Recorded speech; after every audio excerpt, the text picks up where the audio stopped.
अब से लगभग एक साल पहले संघ लोक सेवा आयोग ने पहले यही प्रश्न पूछा और सेम चीज को रिपीट किया उत्तर प्रदेश लोक सेवा आयोग ने। यानी आपको थोड़ा बहुत समझ में आना चाहिए कि जो आज का टॉपिक है वो बहुत इंपॉर्टेंट है। क्यों? क्योंकि इस टॉपिक में हम लोग डिस्कस करने जा रहे हैं यज्ञ के बारे में। ठीक, मैं आपको पढ़ा रहा हूँ प्राचीन भारत का इतिहास, भारत के किसी भी राज्य के लोक सेवा आयोग के लिए और संघ लोक सेवा आयोग के लिए भी। तो चलिए शुरुआत करते हैं।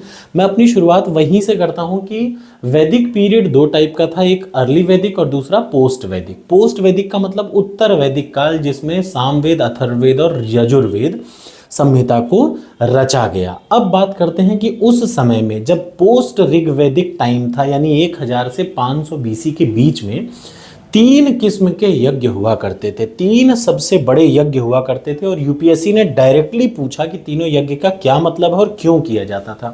तो देखिए, तीन यज्ञ में, तीन टाइप के यज्ञ में जो सबसे बड़ा यज्ञ है वो है राजसूय यज्ञ। सबसे बड़ा यज्ञ कौन सा है? राजसूय यज्ञ।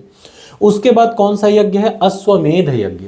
और उसके बाद तीसरा क्या है? वाजपेय यज्ञ। यानी तीन किस्म के यज्ञ होते हैं, राजसूय यज्ञ, अश्वमेध यज्ञ और तीसरा वाजपेय यज्ञ। वन बाय वन में बताता हूं कि अश्वमेध का मतलब क्या है। रिचुअल्स टू स्टेब्लिश सॉवरेनिटी, यानी किसी पर्टिकुलर क्षेत्र पे अपना आपको प्रभुत्व अगर आपको रखना है, यानी किसी क्षेत्र को आपको जीतना है, उस लिए कौन सा यज्ञ होता था? अश्वमेध यज्ञ। यानी मैं यहाँ बैठा हूँ और टारगेट है कि इसको मैं हराना चाह रहा हूँ, तो आप क्या करेंगे? अश्वमेध यज्ञ करेंगे प्रभुत्व स्थापित करने के लिए, या सिंपली टू स्टेब्लिश सॉवरेनिटी। और इसके लिए क्या करता था? जो राजा अश्वमेध यज्ञ करता था वो अश्व के ऊपर क्या करता था? एक अश्व को छोड़ देता था, सुप्रीमेसी दिखाने के लिए कि मैं यहाँ सबसे बड़ा हूँ। वो अश्व को छोड़ देता था हमेशा के लिए, ना, एक निश्चित समय के लिए यज्ञ करता था और यज्ञ के दौरान अपने अश्व को छोड़ देता था एक निश्चित समय के लिए। उस समय के भीतर में वो अश्व जहाँ जहाँ घूमने स्वतंत्र घूमता था, जिन जिन राज्यों को पार करे, हर वो राज्य जिनसे वो घोड़ा पार करता था, उस राज्य के राजा के पास दो ऑप्शन थे। या तो उस घोड़े का क्या करते हैं? स्वागत करके उसको आगे बढ़ा दे, या दूसरी चीज उस घोड़े को रोक ले।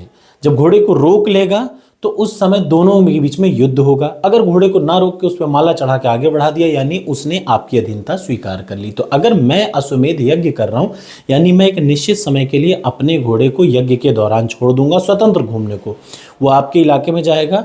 अगर आपने उसको रोक दिया तो मेरा आपसे लड़ाई होगी, युद्ध होगा, और आपने नहीं रोका और आपने उसको माला पहना दिया, यानी आपने मेरी अधीनता स्वीकार कर ली। तो simply to prove your supremacy, मैं आपसे ज्यादा ताकतवर हूं, ये प्रूव करने के लिए कौन सा यज्ञ होता था? अश्वमेध यज्ञ होता था। ठीक, याद रखिएगा। दूसरा होता है वाजपेय यज्ञ। वाजपेय यज्ञ क्या होता है?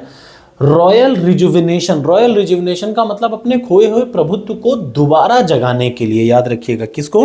राजकीय पुनरुत्थान के लिए। राजकीय पुनरुत्थान के मतलब जब आपको लगे कि यार मेरा राज्य मोनोटोनस हो रहा है, अब पूरी ताकत मेरी लगभग खत्म हो गई है, तो अपनी ताकत को दोबारा जीवित करने के लिए जो राजा लोग युद्ध करते थे, किसके लिए? याद रखिएगा, पुनरुत्थान के लिए। राजकीय पुनरुत्थान कैसे?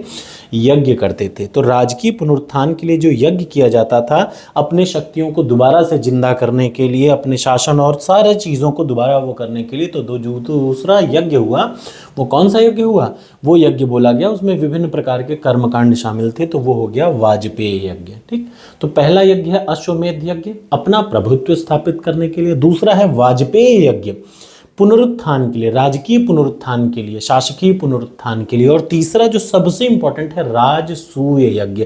इन तीनों यज्ञों में सबसे बड़ा यज्ञ है राजसूय यज्ञ, यूनिवर्सल सॉवरेनिटी के लिए, यानी सार्वभौमिक प्रभुत्व के लिए, चक्रवर्ती एकदम सार्वभौमिक प्रभुत्व के लिए कौन सा यज्ञ किया जाता था? राजसूय यज्ञ। अब आप मुझसे पूछ सकते हैं कि अश्वमेध और राजसूय में क्या अंतर है? अश्वमेध एक टारगेटेड है। टारगेटेड का मतलब एक निश्चित समय के लिए एक निश्चित क्षेत्र को अगर मुझे विजिट करना हो, तो भेद दिया आपने यज्ञ को, जो रोक लिया उससे लड़ाई करी, वो क्या था? टारगेटेड था। लेकिन ये क्या है? सार्वभौमिक, पूरे के पूरा अक्खा इंडिया अपना हो, यानी अक्खा का आसपास का सारा इलाका अपना हो जाए।